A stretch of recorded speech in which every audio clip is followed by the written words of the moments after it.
belum ada kalau sistem deteksi apa itu belum ada. Belum ada. Hanya ada di gedung-gedung tertentu seperti di pabrik tidak ada. Ya. Berarti hanya ada di gedung-gedung tertentu. Iya. Berarti itu yang bagian tempat pembuatan ya Pak? Iya. Yang kedua itu bagaimana prosedur yang biasanya dilakukan apabila terjadi kebakaran di area gudang? Yang pertama kita mengamankan aset dulu. Aset kita amankan yang kira-kiranya mudah terbakar. Yang pertama itu. Yang kedua kita ambil alat pemadam. Ya, alat pemadamnya ada memang. Jadi di sini sudah memiliki alat pemadam Ada. ya Pak? Tapi secara manual ya Pak? Iya, serbuk apa namanya itu yang terbuka. Yang ini semprot. Iya. Apakah Bapak pernah mengalami kejadian kebakaran atau kebocoran gas selama bertugas di Kemenang? Bagaimana cara Bapak menanganinya? Itu pernah terjadi, yaitu pernah di GSG karena itu kebakaran akibat korsleting listrik. Itu yang sering terjadi udah berapa kali itu korsleting listrik. Nah, itu tindakan kami yaitu menggunakan semprot serbuk apar ya. Selanjutnya Pak, menurut Bapak, apa kesulitan terbesar kayak cara mendeteksi adanya asap atau api secara cepat? Menurut Bapak, apa kesulitan terbesar dalam mendeteksi adanya asap atau api secara cepat? Kayak misalnya apinya itu masih kecil gitu Pak, terus Bapak tuh udah tahu gitu. Sebelum apinya gede tuh Bapak udah tahu kalau itu ada kebakaran. Kesulitannya karena jangkauannya kadang-kadang di atas gitu, tinggi gitu, kemudian di dalam ruangan, sementara kita nggak punya kunci. Itu kendalanya biasanya. Menurut Bapak, seberapa penting keberadaan sistem pendeteksi asap dan api yang bekerja secara otomatis? Itu sangat penting sekali mengingat gedung-gedung kita ini instalasi listriknya juga udah banyak yang tua bisa dikatakan, karena dengan adanya alat deteksi itu sudah pasti kita lebih awal tahu dengan adanya alat.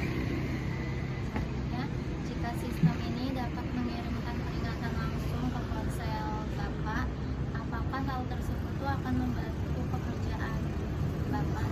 Oh, udah pasti karena kan kami di pengamanan itu setiap saat ada gitu. Tugas kami, antara tugas kami antara kebakaran dan juga yang lain-lain. Berarti itu mempermudah Bapak Ya, untuk pasti. mengetahuinya. Ya.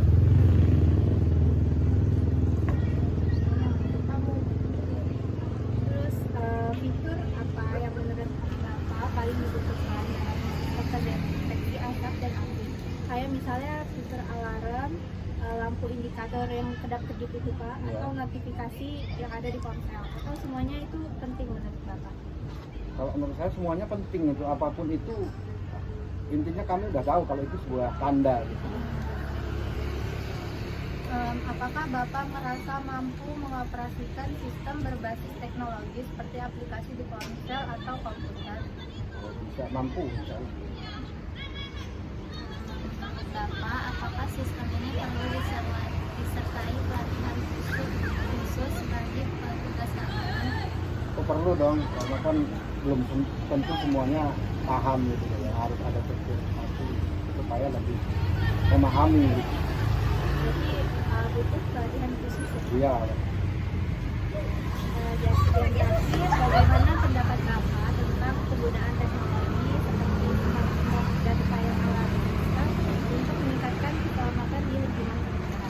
Nah, smart smoke dan fire alarm system ini untuk kayak memberitahu adanya kebakaran. Ya, kayak bentuk semacam bentuk alarm tadi Pak, atau notifikasi ke ponsel.